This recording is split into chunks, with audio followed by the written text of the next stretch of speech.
paz e graça do Senhor Jesus sobre as suas vidas. Essa paz que excede todo conhecimento, né? Jesus, quando ele disse: a minha paz vos dou, a minha paz eu vos deixo, não como o mundo a dá, ele está querendo dizer que em nenhum momento da tua história ele perde o controle. E eu estou aqui graças ao controle e ao direcionamento do Senhor, através do seu Espírito Santo. E eu tenho certeza que ainda que a tua história tenha sido marcado com ou por momentos de desesperançosos ou momentos trágicos, eu tenho certeza que, assim como já foi dito, em todas estas coisas você é mais do que vencedor em Cristo Jesus. E eu me sinto muito agradecido com Deus, muito honrado. Meu nome é Guilherme Barros. Como o pastor nos mencionou, estamos em São José dos Campos, onde, pela misericórdia e a graça do Senhor, pastoreamos uma congregação. Faz 2 anos que voltamos para o Brasil, depois de uma trajetória missionária durante 13 anos no país de Honduras, viajando pela América do Sul, América Central, onde o Senhor nos deu graça para levar a sua palavra. Tem um louvor que eu sempre costumo dizer que resume de uma forma muito assertiva um pouco da minha trajetória de vida. Não sei se você já ouviu, mas ele diz assim: sinceramente eu não sei por que me escolhestes para ti, e que valor os teus olhos viram em mim. Pode alguém como tu amar tanto alguém como eu, e me enviar a ir em teu nome? Então isso se resume um pouco da minha história. Não sei verdadeiramente como conseguimos estar ali tanto tempo, responsáveis por 18 congregações inicialmente, atendendo a lugares remotos. O lugar onde eu estava, nós costumamos dimensionar como zonas de riscos, aldeias e caserios. E foi numa dessas primeiras viagens missionárias que eu conheci minha esposa. Está aqui, fica em pé, meu amor, todo mundo te conhecer. Essa mulher linda, hondurenha, vocês estão vendo aí. Eu te amo e obrigado. Eu quero agradecer em público, irmãos, nunca perdo a oportunidade, porque tem um ditado que eu até costumo dizer que é um pouco apóstata, porque ele diz assim, que atrás de um grande homem tem uma grande mulher. E por que eu digo que é apóstata ou herege? Talvez até herege, porque a Bíblia diz que a mulher foi tomada da costela, né? Então eu costumo dizer que ao lado de um grande homem existe uma grande mulher. Ela tem estado ao meu lado, e eu louvo a Deus pela sua vida. Você sem dúvida é a mulher da minha vida. O pastor veio fazer a declaração de amor, não. É que eu louvo ao Senhor, né? Isso é muito sincero, porque minha esposa esteve comigo e está comigo em todos os momentos. Em uma certa ocasião nós fomos mandados para o extremo sul de Honduras. A irmã Rose sabe muito disso. Uma cidade chamada Choluteca. E ali o esgoto é a céu aberto, e nós ficamos ali 13 meses, levantando 2 igrejas para a honra e para a glória do Senhor, e só pela misericórdia do Senhor. E durante 13 meses a minha esposa nunca tomou um banho de chuveiro, porque não existia chuveiro. E durante 13 meses nós tínhamos que separar a nossa comida para os membros da comunidade. Então tudo que chegava até nós selecionávamos, e um determinado dia, fora fazer isso durante os cultos, porque a igreja era na nossa casa, não tínhamos condições de rentar um lugar, então separamos, vivíamos num quarto e fizemos uma cozinha comunitária, uma sala infantil, um lugar onde podíamos atender por ser um lugar muito conflitivo, é muito necessário um acercamento, uma assessoria, um aconselhamento muito próximo. E ali, um dia nós tínhamos compartilhado tudo e tínhamos um valor para comprar a compra que dividíamos para os membros da comunidade, e nós estávamos ali, e o Senhor nos disse assim: a sua compra você vai ofertar para uma família. E foi uma das primeiras vezes, nós éramos muito jovens ainda, e magros, e E eu falei para minha esposa, estava no supermercado, eu falei para minha esposa, sabe a família da irmã Carmen? Deus, o Espírito Santo acaba de tocar no meu coração, que nós vamos fazer toda a compra nossa, nós vamos fazer para ela. E ela olhou para mim e falou, eu estou com você. E ali nós fizemos, e o Senhor foi nos dizendo tudo, e quando chegamos naquela casa, uma casa muito precária, e semeamos a palavra de Deus, porque não adianta nós sanearmos, levarmos uma válvula de escape somente a vidas. E eu me recordo por que eu estou contando isso? Justamente porque a minha esposa, chegamos em casa, não tinha mais nada, já tínhamos compartilhado tudo que tínhamos, e estávamos ali jejuando, literalmente, quando de repente alguém nos ligou e nos disse que o Espírito Santo tinha incomodado e que fôramos ao supermercado a comprar tudo aquilo que precisávamos, não somente para nós, mas para todos os da comunidade. Então foram experiências dessa que a minha esposa suportou ali ao meu lado e tolerou e aguentou, e então por isso que eu sou grato a Deus pela sua vida, amor. Irmãos, me sinto muito agradecido com Deus de estar aqui. Pastor Samuel, obrigado, estou sumamente honrado. Temos acompanhado algumas das ministrações que o Senhor tem revelado a sua pessoa, e temos nos enriquecido no conhecimento através da sua vida. Muito obrigado pela honra. Saúdo a sua esposa e a você. Irmã Rose, muito obrigado, por sempre estar nos encorajando, uma pessoa que Deus colocou na nossa vida. E hoje conhecer o seu esposo, é mais bonito pessoalmente. Ela nos mostrou foto lá em Honduras. Ai, meu esposo. Só para te deixar bem assim, é mais bonito pessoalmente. Muito obrigado. Nós damos muito valor. Jesus veio romper religiosidade. Quantos dizem amém por isso? Porque na religiosidade as coisas tinham muito mais valores do que as pessoas. Mas quando Jesus vem, rompe o véu e nos dá a sua graça e nos revela a sua verdade, a sua liberdade, inverte-se as coisas. Então hoje as pessoas têm muito mais valores do que as coisas, e nós nos sentimos muito amados, muitos acolhidos. Obrigado pela congregação que nos acolheu. O pastor Samuel fez algo que deixou a gente um pouco assim, foi nos levar no instituto antes de ministrar. Imagina, então eu estou aqui impactado, estarrecido de tamanho cuidado, de tamanha excelência em tudo da congregação.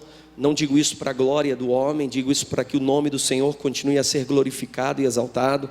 Esse ministério de louvor, cada cuidado. Tenho aprendido que adoração e serviço é a mesma coisa. Quando o Senhor ele diz que somente ao Senhor teu Deus adorarás e somente a Ele servirás, Ele vincula essa palavra adoração e serviço. Então é como Maria, ela se aproximou a Jesus, se prostrou aos pés de Jesus em adoração, escutou a sua palavra, se alimentou e logo ela serviu. Então ela adorou, em todo momento foi uma adoração, e eu louvo a Deus, porque eu vi aqui com tanta excelência cada detalhe. Talvez vocês já estão acostumados com tudo isso, mas a gente que vem de fora fica muito impactado pelo cuidado que vocês têm com a obra, uns pelos outros. Deus abençoe a sua vida, e saibam que tudo o que fizerem para a obra do Senhor não é em vão. Amém? Trago um abraço aqui dos meus filhos, Baruch, com 3 anos e meio, e a Halasha, com 2 anos e 1 mês. Coitado do Baruch, que aguenta a Hadasha. As mulheres são bem, não vou falar isso, estou brincando, bem dominantes, né? Eu acho, porque a Hadasha domina o Baruch, e o Baruch é maior, mais pesado, mas ela faz o que quer com ele, é no tempo dela, é do jeito dela, é a brincadeira dela. Não sei se isso está um pouco familiar para você, mas eu trago aqui um abraço dos meus filhos. Eles não puderam vir hoje, porque minha mãe já tinha programado, os meus pais também são pastores, e eles programaram um passeio com os meus filhos. Eu louvo a Deus, estariam ali passeando com eles, e que bom, nós podemos estar aqui. Só para terminar este momento testificando da grandeza do Senhor que Ele tem feito na minha vida.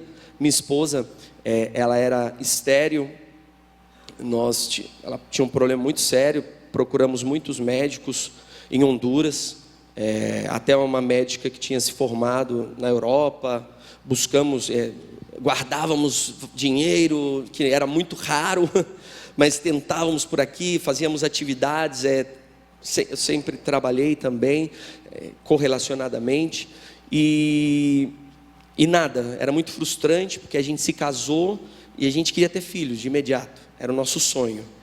E quantas noites eu acordava e minha esposa estava chorando do lado da cama, e eu já era um pastor, e aquilo para mim me trazia muita tristeza em vê-la desse jeito.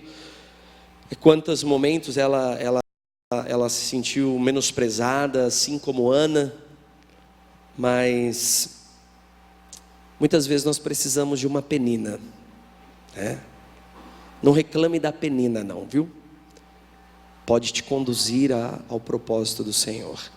E em um determinado dia que nós já tínhamos perdido as expectativas humanas, de um tratamento ou de um acompanhamento médico, eu chego em casa e minha esposa não está muito bem, ela queria ir ao médico, tomar uma injeção, e aí o Espírito Santo me disse, não dê... O Espírito Santo falou claramente no meu coração, por que você não faz um exame de gravidez? E nós já tínhamos feito milhares de exames de gravidez, já tinha tido sacolinhas com exames, todos eles negativos, e não queríamos mais fazer. Minha esposa falou, não vou fazer outra vez, para quê? Isso não... E fizemos o exame e deu positivo, E ali nasceu o Baruch, que significa bendito, em uma das suas transliteração. E o Baruch nos trouxe muita felicidade, porque quando chegamos ao médico para examinar e ver se estava tudo bem, ela olhou e falou, olha, infelizmente não tem nada no saco amniótico, não tem vida, e não avisem os seus parentes, eu estou vendo que vocês estão muito inclinados a essa expectativa, mas eu preciso ser muito radical, não tem vida. E nós saímos dali e não obedecemos a médica, porque cremos que a última palavra quem tem é o Senhor. E chegamos em casa e fizemos uma grande festa, e passou um mês, nós voltamos, porque a barriga dela começou a crescer, e ali a médica falou, mas como assim? Deus continua sendo Deus. É por isso que as nossas expectativas precisam estar no Senhor. E ali nasceu o Baruch, ao longo de 9 meses, e logo depois estávamos planificando para não ter outro filho tão seguido, E veio a Hadasha. E aí a Hadasha chegou e bagunçou, num bom sentido, tudo, e continua bagunçando. E hoje temos 2 filhos belos, e uma das versões da palavra Hadasha, fora ser vida, fora ser uma mirta, ou uma flor no deserto, que dá alusão à vida. Então hoje nós temos bênção e vida. E eu tenho certeza que é isso que o Senhor tem para você nesta manhã. Não só esta manhã, mas todos os dias da tua vida. Bênção e vida em abundância.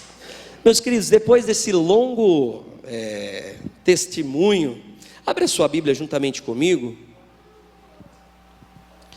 Juízes, capítulo 1.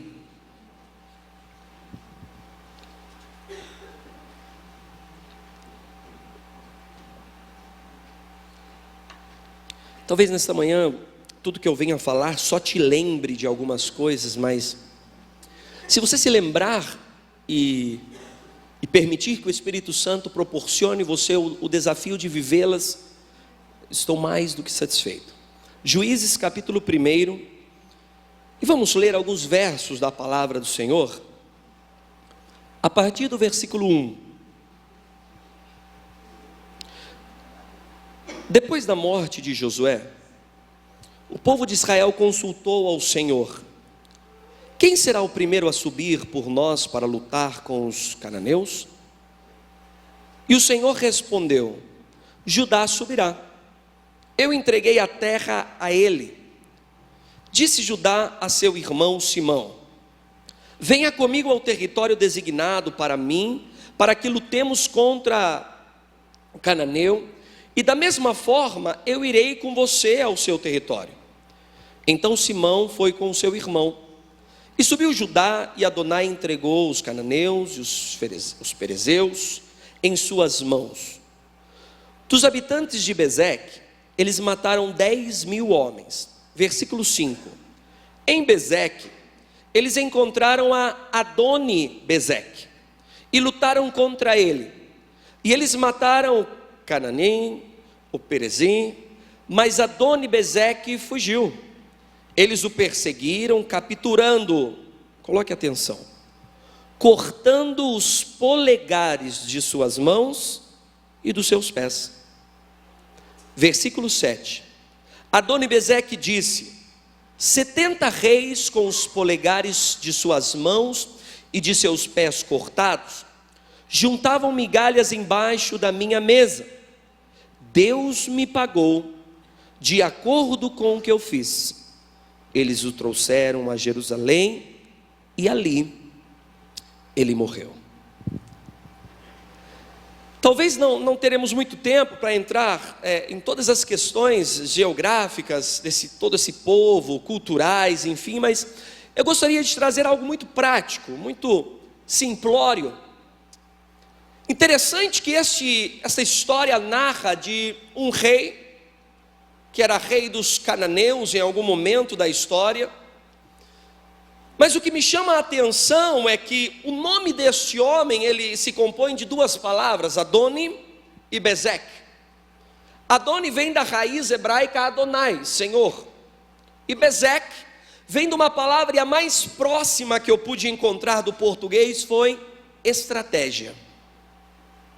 E quando juntamos as duas palavras que formam o nome desse rei, você sabe muito bem que o nome, tanto os nomes em hebraico como os nomes do Oriente Médio, muito mais do povo judeu, eles ditavam a personalidade ou a história marcada da pessoa.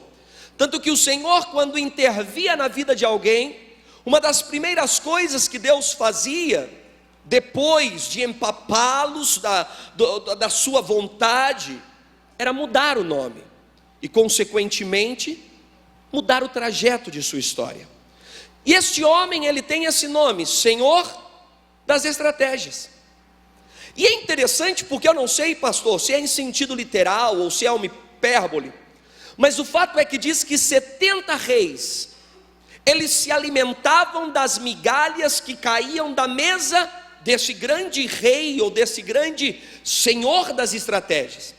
O fato é que no Antigo Testamento, e vocês aqui têm um professor, não só de história, como um dos maiores nomes talvez de arqueologia, o nosso pastor, quando se dominava um reino, se dava a opção para o rei, ou era morte, até se matar era poucos casos que era permitido, isso foi mais passado na questão ocidental, mas ou o matavam, ou o tomavam como escravo. Mas o certo é que esse senhor da estratégia, esse Adoni-Bezeque, ele tinha uma maneira muito peculiar, porque ele chegava a um reino, dominava o reino, tomava suas possessões, escravizava suas mulheres, mas ele pegava o rei e colocava embaixo de sua mesa.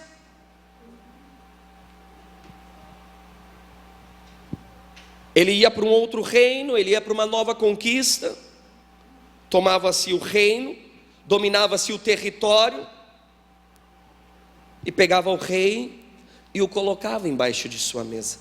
O interessante é que me chama a atenção em um dos pontos onde vamos tratar rápido, porque eu gosto de falar muito e tenho um problema sério com o tempo, é que antes dele colocá-lo embaixo da mesa, e antes de que esse rei comesse das migalhas, ele cortava os polegares de suas mãos e os polegares de seus pés. 70, na Bíblia, a maioria das vezes na numerologia bíblica, não essa numerologia aqui gregoriana, que nos traz aí a inclinação ao que se relaciona com a sorte, mas a explicação, o figurativo, número 70, muitas vezes representa a liderança. 70 foram os descendentes de Noé. 70 israelitas que eram líderes olharam dentro da arca e foram feridos. 70 israelitas entraram no Egito e se inicia o grande propósito do Senhor para o povo de Israel. 70 anos Judá fica cativa de Babilônia. O certo é que Deus marca a história e demonstra alguns números para nos trazer o entendimento. E aqui 70 reis, literais, de forma literal ou uma hipérbole, mas o fato é que 70 reis comiam das migalhas debaixo da mesa deste homem. A cobertura destes reis agora era ver abundância, mas ter miséria.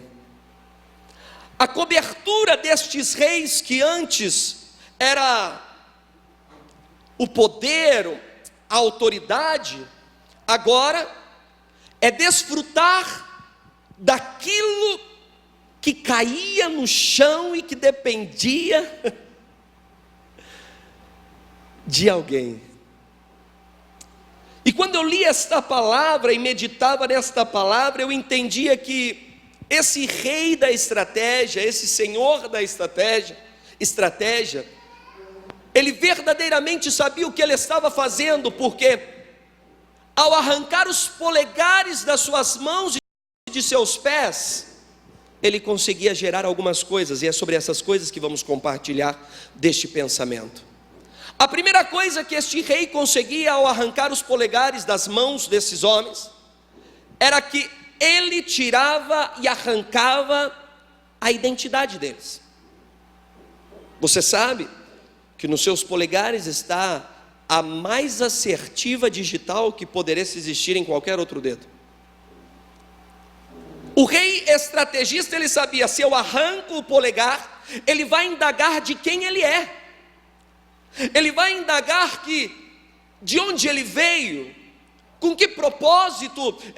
Ele vai se esquecer, ele vai se sentir quem eu sou, que eu estou fazendo e que representa isso. Irmãos, isso é para nós.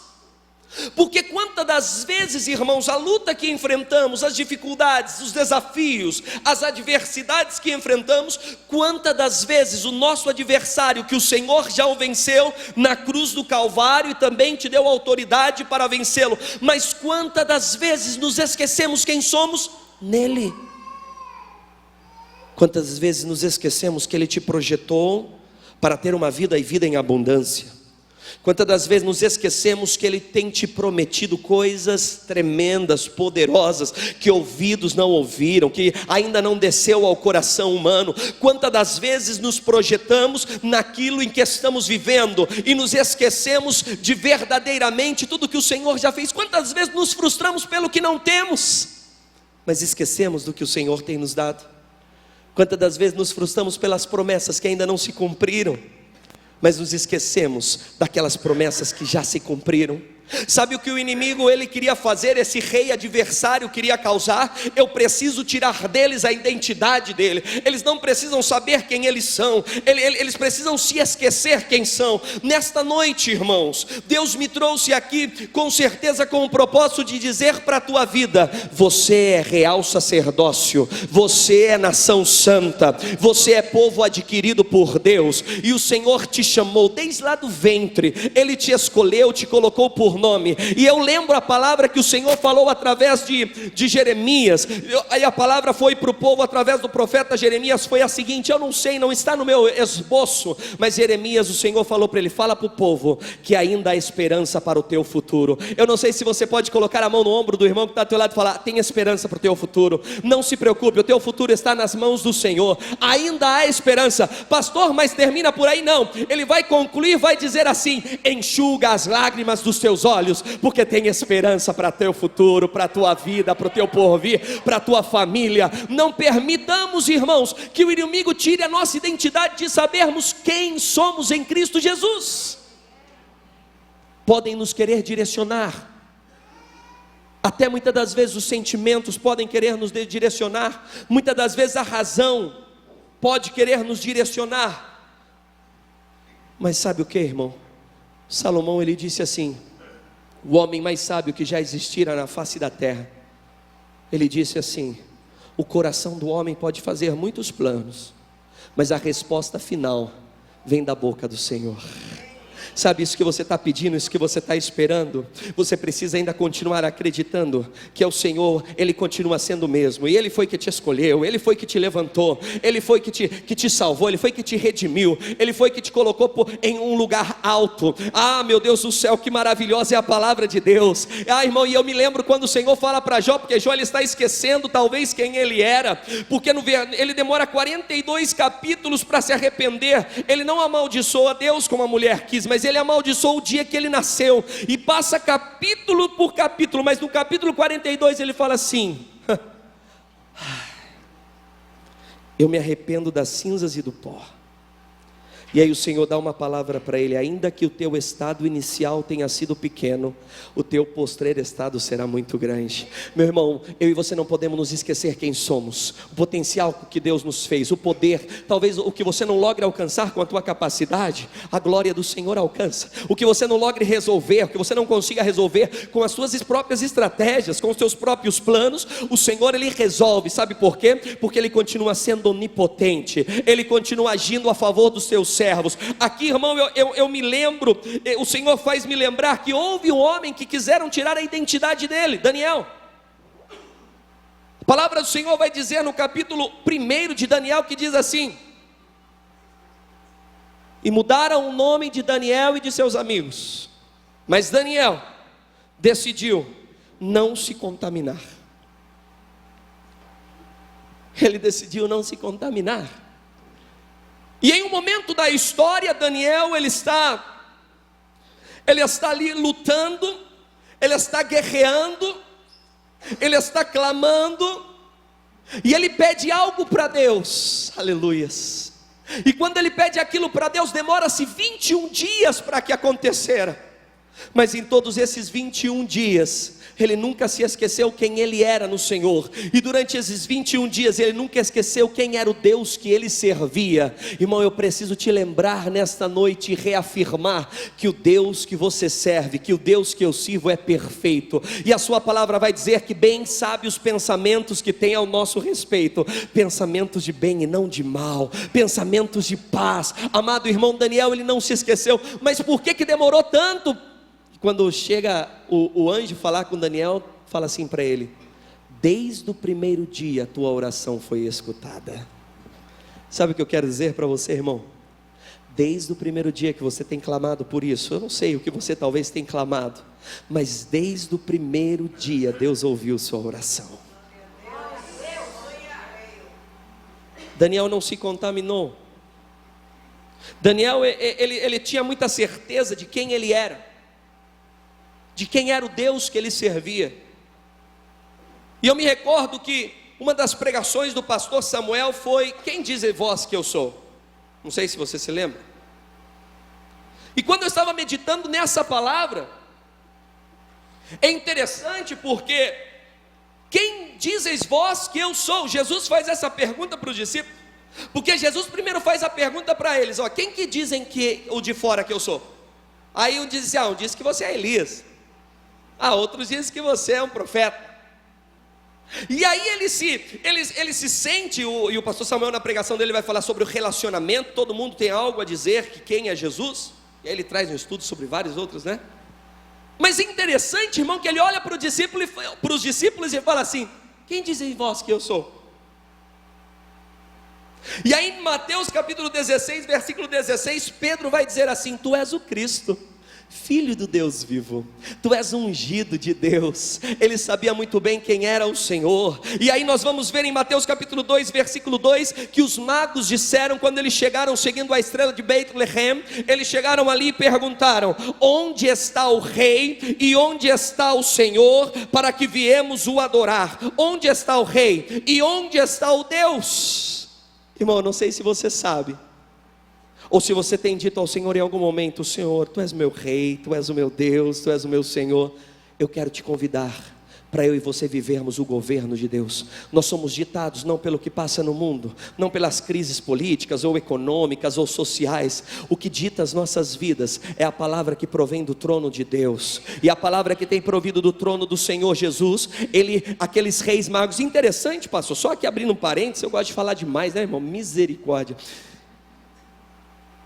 Os primeiros que adoraram a Jesus quando nasceu não foram judeus, foram árabes. Porque os reis magos, eles vinham do Oriente, e eles discerniram onde está o rei, onde está o Deus, porque nós viemos adorá-lo. E aí isso me leva lá atrás e volto a Daniel, quando Daniel é colocado como chefe dos magos, dos homens que faziam aquelas coisas todas. Irmão, ele deixou um legado tão grande. Meu amado e meu querido irmão, eu não sei quem tem sido Deus para você, mas Ele quer ser o teu rei, Ele quer governar sobre a tua vida, Ele quer exercer o reino dEle sobre ti, Ele quer exercer a graça dEle sobre ti. Esses homens, ainda que eles talvez não eram do povo de Deus, mas eles tinham recebido um legado, eles tinham recebido um legado de um homem que foi temente a Deus, e soube muito bem quem era o Deus que ele servia. Você sabe quem é o Deus que você serve? A palavra do Senhor vai nos dizer em Mateus capítulo 13, versículos 55 e 56, que Nazaré disse: quem é ele? Ele é o filho do carpinteiro, ele é um simples carpinteiro. E aí Jesus vai falar: não tem profeta em sua própria terra, ele é um simples carpinteiro. Deus abençoe, meu querido, obrigado. Ele é um simples carpinteiro. Meus irmãos, é tempo de nós relembrarmos que o Senhor é o nosso Deus, e Ele continua sendo Rei, Senhor, Salvador. Ele continua sendo poderoso gigante, Ele continua indo na tua frente. Ah, mas pastor, o meu filho está nisso, a minha filha está nisso, a minha família está nisso. Enquanto você está aqui, Deus está abrindo as portas da tua casa. Assim como Ele abriu a porta para Pedro. Pedro estava lá dentro daquela prisão, mas a igreja estava orando, a igreja estava intercedendo, e Deus falou: não tem essa chave, não precisa de chaves, eu tenho a chave, as portas eu abro. Enquanto você está aqui adorando, Ele manifesta a tua glória no teu lar. Enquanto você está aqui exaltando, Ele manifesta a glória na vida do teu esposo, que ainda não conhece do Senhor, ou ainda não deu oportunidade para conhecê-lo. Enquanto você está aqui adorando e reconhecendo o seu reinado, o seu poder, a sua grandeza sobre a tua vida, Ele está entrando lá no teu trabalho e dizendo: sou eu que abrirei as portas, porque eu quero te revelar quem eu sou para você, eu quero te revelar o meu poder para você, eu quero te revelar a minha glória para você. É tempo de lembrarmos quem somos em Cristo Jesus. Talvez esse homem arrancava os polegares porque tirava a identidade, mas também naquele tempo a única coisa que tinha de interessante e como luta era obrigado. Gordinho é assim mesmo, né, irmão? Começa a pregar era o manejo das armas. Ao tirar os polegares, eu já fiz, até tentei pegar alguma coisa sem o polegar, mas eu posso até pegar, mas não tenho firmeza, não tenho destreza, não tenho manejo. Aquele homem, a parte de dizer: vocês precisam estar comendo das migalhas, esquecerem quem são, porque eram reis. Mas vocês também, se em algum momento quiserem pensar em escapar, vocês vão se lembrar que vocês já não têm a destreza, não têm mais a habilidade com as armas. E é interessante, meu amado e meu querido irmão, porque muitas das vezes enfrentamos algumas adversidades. Temos que, em momento onde precisamos lutar, existe momento onde precisamos ter as armas certas. Talvez o teu relacionamento conjugal não vá muito bem, talvez a tua empresa ela não está muito bem, porque alguns problemas estão acontecendo. Permita-me te dizer, existem batalhas que você terá que lutar.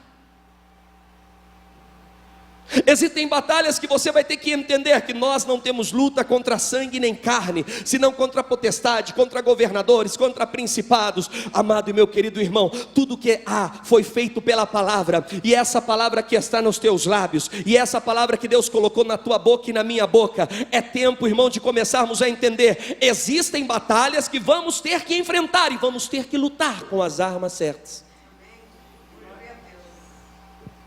Mas existem batalhas, como o Senhor diz em Êxodo capítulo 14, se eu não me engano: nesta peleja não tereis de pelejar vós, vocês estarão quietos e vereis a vitória do Senhor. Meu irmão, isso me lembra 2 Samuel capítulo 23, versículo 10, que vai falar assim: este homem lutou até a sua mão ficar grudada à sua espada. Quando o profeta ele recebe a revelação e ele narra o que houvera acontecido com Davi, que Deus o levanta e ele então tem alguns valentes, e desses valentes haviam 3. Em 2 Samuel você vai encontrar essa história, nesse capítulo mencionado. E o primeiro homem se chamava Josebe-Basebete. Interessante que o que significa Josebe-Basebete é aquele que acrescenta paz. E é interessante porque este homem, e parece até um absurdo, né? Mas este homem, ele luta contra 800 homens e prevalece. Eu não sei se já aconteceu isso com você, irmão. Mas está tudo bem, daqui a pouco é um problema com o filho, é um problema com o amigo, é um problema em um âmbito, daqui a pouco é outro, e você fica meio perdido. Que horas vai parar de acontecer problemas? Que hora parece que eu não estou avançando, parece que é um problema com isso, daqui a pouco é isso, daqui a pouco volta a acontecer aquilo. Mas hoje o Senhor está dizendo, ainda que a tua mão tenha que ficar pegada naquela espada, é tempo de lutar, é tempo de lutar, é tempo de lutar. Meu amado e meu querido irmão, eu não sei quais são as armas que o Senhor vai te dar, se é a oração, se é a benevolência, se é a paciência, se é a temperança, se é a templança, se é a mansidão. Eu não sei se vai ser o jejum, eu não sei se vai ser a palavra. O que eu tenho para te dizer é que o Senhor, Ele estará contigo, Ele estará comigo e não nos deixará. O segundo valente se chamava Sama, e esse homem, meu amado e meu querido irmão, significa Deus escuta. E é interessante porque ele tem um pequeno, diz a Bíblia, pequeno terreno com lentilhas. E ele se coloca no meio do terreno e ele disse: isso foi Deus que me deu, e eu vou lutar por isso. Quantas das vezes nos sentimos tão cansados, tão sobrecarregados? Quantas das vezes nos sentimos que esperam tanto de nós? Quantas das vezes nos cobramos tanto, não damos oportunidade para sermos o humano que somos, e estamos pensando em desistir do ministério, estamos pensando em desistir do nosso casamento, estamos pensando em desistir do nosso filho, que talvez temos tido frustrações com eles, estamos pensando em desistir do nosso negócio, estamos pensando em desistir dos nossos talentos. Mas a palavra de Deus diz que esse homem, ele se colocou no meio do terreno, no meio daquilo que Deus tinha lhe dado. Não abra mão daquilo que é teu, não abra mão daquilo que é teu, não abra mão daquilo que Deus te deu, não abra mão daquilo que Deus tem te dado, não abra mão. Mas está difícil, eu sei que está difícil, mas Ele disse: no mundo tereis aflições, mas tenha bom ânimo, eu venci, vós também vencereis. Teremos aflições sim, terá momento que teremos que nos parar, nos posicionar, estarmos firmes, estarmos ali parados, estruturados, estarmos constantes, mas a vitória virá. Sabe por quê, irmão? Porque você não está sozinho. Ele disse: eu serei contigo. Sabe quantas vezes eu contei que Deus disse para Josué: eu sou contigo? 7 vezes. Eu sou contigo. Aí chegou um determinado momento, Josué capítulo 1, versículo 7, 8 e 9, que vai falar assim: já não te mandei eu? Aí Deus começou a ficar um pouco impaciente com Josué, com Josué. Já não te mandei eu? Seja forte e valente, não temas, porque eu serei contigo. Talvez hoje Deus está falando: já não te mandei? É mais uma vez que eu estou te falando, não temas. Tua história não vai terminar na noite de choro, tua história não vai terminar dessa forma que você está pensando, a tua família não vai terminar assim, não. Deus ainda há de cumprir a obra que Ele começou na tua vida, na minha casa, naquilo que eu tenho colocado a mão, porque Ele diz que onde colocarem as tuas mãos será abençoado. Irmão, e não é homem que nos diz, não é uma filosofia, não é um movimento googleano, não, irmão, ou não são teorias youtubeanas que invadiram aí os nossos dias, não. É a palavra do Altíssimo. E Ele disse: não te desvies, esteja num centro, nem para a direita nem para a esquerda, coloque na tua posição diante de mim. E aí veio, irmão, homens, e a espada vai ferir, claro que vai doer, vai, mas Ele é contigo, não temas. Esse rei, ele tirava a identidade daqueles homens, ele tirava a habilidade das armas. Tinha uma coisa também que ele tirava, era a habilidade de conduzir. Naquele tempo, irmão, todo príncipe, para chegar a ser príncipe, tinha que primeiro manejar bem a espada, mas conduzir muito bem o cavalo, porque em suas primeiras batalhas, ele precisava ir à frente, dirigindo. Ele precisava ir à frente, conduzindo. E ali, irmão, a única coisa que tinha eram cavalos. E aquele rei pensou: bom, já consegui tirar a identidade, não saberão quem são.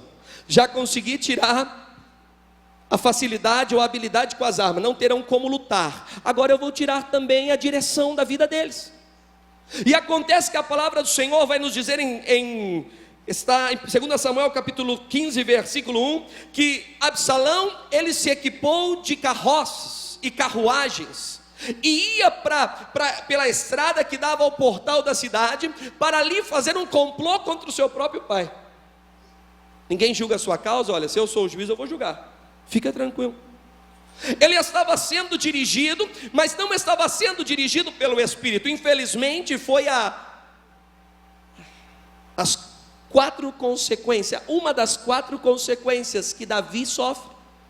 Porque quando Deus usa o profeta Natã para falar com Davi, tinha um homem que tinha uma ovelhinha e aquilo, e Davi falou assim: quem é esse que ele pague 4 vezes? E realmente pagou 4 vezes. Seu filho morre, o primeiro. Logo seu irmão abusa de sua irmã. O irmão abusa da irmã Tamar. Logo o outro filho usurpa o reino. 40 anos do reinado de Davi, todo o tesouro que ele tinha é perdido, porque Absalão quer montar um exército contra o próprio pai. E nós vamos ver depois, quando Salomão, alguns anos depois, quando Salomão herda o reino, que aí, depois dos 40 anos que passa, Davi, catastroficamente no final do seu reinado, ele não tem nada. A única coisa que Salomão tem são 1000 bois, depois de um reino próspero por Davi. 1000 bois. E aí onde o Senhor aparece para Salomão e fala assim: o que queres que eu te faça? Depois dele ter ido subir do monte do Gabaão com os 1000 bois e oferecido em holocausto ao Senhor tudo que ele tinha.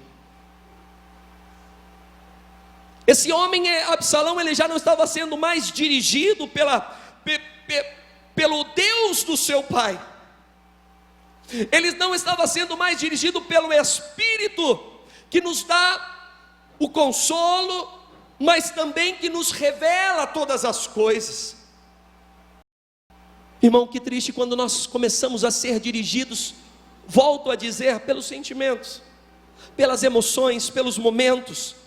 Que triste é quando somos conduzidos, irmãos, por uma vingança talvez. Que triste quando somos conduzidos por retribuir algo que nos fizeram. Que triste quando somos direcionados, irmãos, pela palavra de alguém. Alguém diz que não vamos conseguir e simplesmente aceitamos. Mas glória a Deus, que eu e você, todos os dias, somos dirigidos pela palavra do Senhor, através da guiança do seu Espírito Santo. Quando eu estava meditando nessa palavra, o Senhor falava comigo assim: diga ao meu povo, que esse processo faz parte do propósito. Eu não sei qual é o processo que você está enfrentando na tua vida, ou qual área que seja, mas esse processo faz parte do propósito do Senhor. Seja dirigido pelo Senhor, e você vai viver o melhor na terra. Você vai viver o melhor tempo de Deus na tua vida. Queira ser dirigido pelo Espírito Santo e ser conduzido ao centro da vontade do Senhor. E aí você realmente vai desfrutar daquela palavra: agindo Deus, quem impedirá?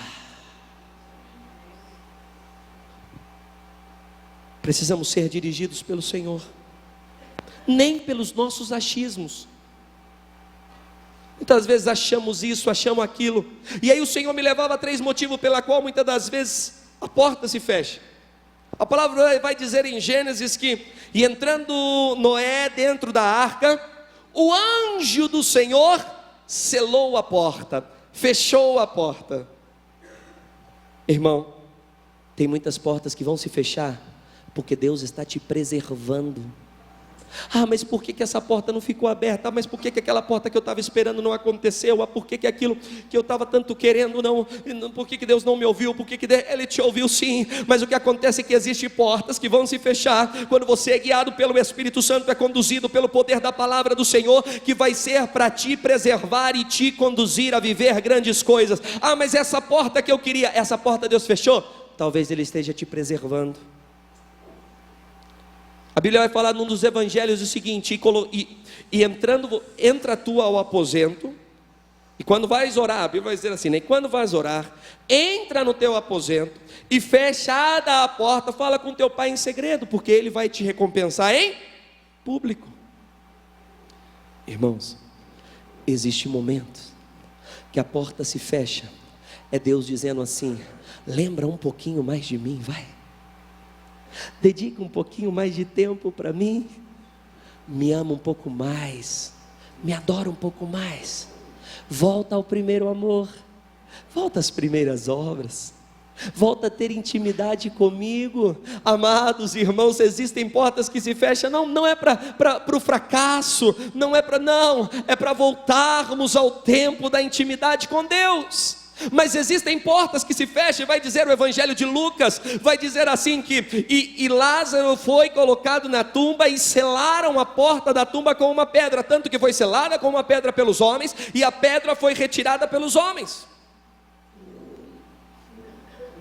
Escute bem, irmão, estou terminando. Tenho quantos minutos, pastor? 5, 10, 15, 20. Existem portas que vão se fechar, mas não é para a tua ruína, nem para a tua morte, é para que o Senhor se glorifique na tua vida. Vai ter portas que vão se fechar e você vai dizer assim: agora tudo acabou, já tem 4 dias, não vai acontecer mais nada, o cheiro já está mal, olha tudo o que está acontecendo, e Deus está falando assim: deixa que eu estou no controle. Quando eu bradar a minha voz, o que está morto vai viver, o que estava parado vai se ativar, os projetos que você pensava que não ia acontecer, irão acontecer. Sabe por quê, meu querido e meu amado irmão? Porque a glória do Senhor quer se manifestar na tua vida, porque eu e você hoje somos a Shekinah do eterno. Ele quer se glorificar na tua vida, e vai ter situações, circunstâncias, provas que Ele vai permitir que se fechem, e você vai pensar que passou muito tempo, que está tudo acabado, que já está morto, que já está concluído, mas o Senhor vem e te fala assim: da tua história, quem coloca o ponto final sou eu, e ainda não é tempo de conclusão, é tempo de glorificação da glória do Senhor. Aleluias! É isso, irmão, quando nós experimentamos viver a condução do Senhor, a guiança do Senhor, permitimos sermos dirigidos por Ele, nós começamos a viver o melhor do Senhor. Esse homem arrancava os polegares de suas mãos, de seus pés, de suas mãos, melhor dito, e depois nós vamos ver aqui do pé rapidinho, porque ele tirava uma grande e valiosa representação de um rei. Não há muito, talvez em épocas aqui já medievais, nós víamos nesses filmes épicos que quando o rei ele bradava a vida ou a morte, se era para morrer ou para viver, ele nem falava, ele simplesmente parava sua mão ao centro, muitas das vezes se levantava do trono, em algumas não, e ele fazia somente um sinal, ou... Que interessante é, irmão, que aquele senhor da estratégia, ele pensa: eu preciso que eles se esqueçam quem são, eu preciso que eles não saibam lutar mais, que eles se deem por vencido, eu preciso que eles não tenham mais direção, mas eu também preciso que eles perdam algo que é deles, declarar as coisas que não são como se fossem. Romanos capítulo 4, versículo 17 vai: chame as coisas que não são como se fossem. Irmão, quantas das vezes o inimigo da nossa alma utiliza de alguns momentos para que nós venhamos a começar a declarar a mesmice, me perdoem, a mediocridade.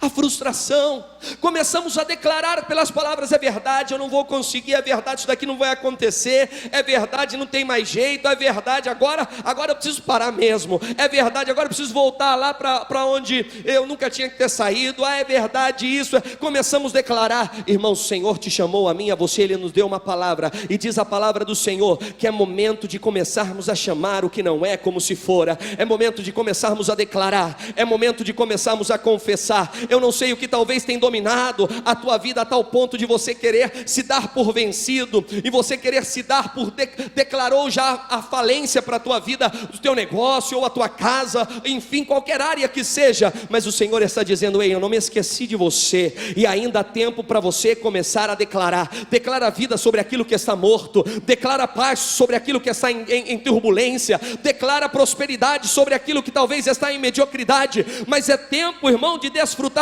o que diz a palavra: o que ligares na terra, preste atenção às versões mais antigas, a Vulgata talvez, se não me falha a memória, ou a Húnemann vai dizer assim: já estava ligado nos céus. Precisamos declarar o que não é.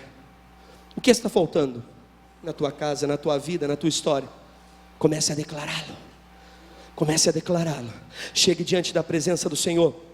Desmanche o teu ser em adoração, desmanche o teu ser em louvor, de ação de graça, como fosse uma libação. Uma libação é uma entrega total, não parcial, total. Se entregue totalmente e comece a declarar: eu creio que a minha família está nos pés do Senhor, eu creio que a minha casa será uma bênção, eu creio que o meu esposo já é uma bênção, eu creio que os meus negócios são abençoados, eu creio que os meus projetos, eles estão nas tuas mãos e hão de acontecer, porque a palavra de Deus diz: se não te desviar, voltando lá a Josué, tudo que fizeres prosperará.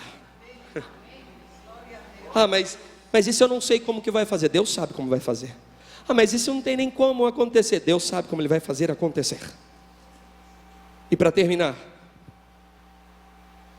esse homem, ele tirava uma grande e maravilhosa oportunidade para cada um de nós. Ele conseguia tirar a firmeza de levantar a taça da vitória.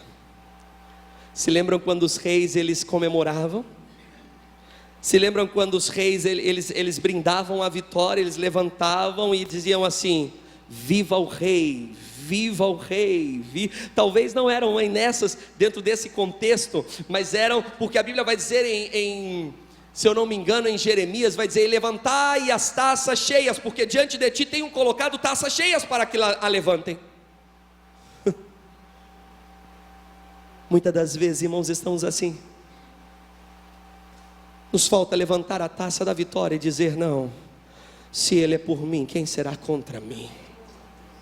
Se foi Ele que me prometeu, se foi Ele que morreu naquela cruz por mim, como já foi dito, deu seu único filho, seu bem mais precioso, como não darei eu, pois todas as coisas? Meu amado, minha amada, eu termino esta enorme oportunidade dizendo: vamos cuidar dos nossos polegares, porque o nosso inimigo, ele quer tirar a nossa identidade. Muitas vezes somos nós mesmos, como Perezeu, Ferezeu, Saduceu não, Perezeu, Cananeus, tudo aquilo que é eu, né? Muitas vezes, né? Nós mesmos somos muitas vezes os nossos inimigos, nós mesmos somos estamos. Não permitamos que nada tire quem você é e quem é o Senhor na tua vida.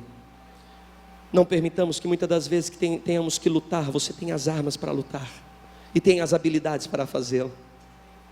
Não permitamos que muitas das vezes você seja guiado por uma palavra de alguém, por uma crise humana. Não, seja guiado pela palavra do Eterno.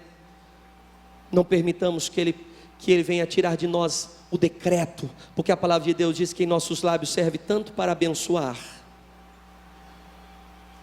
e o que declararmos na terra é ligado nos céus, ou já está ligado nos céus. Que Ele que não venhamos a permitir que Ele nos impeça a levantar essa taça da vitória. Eu não sei como você tem estado, e os polegares dos pés ele conseguia tirar a firmeza, a constância, a estabilidade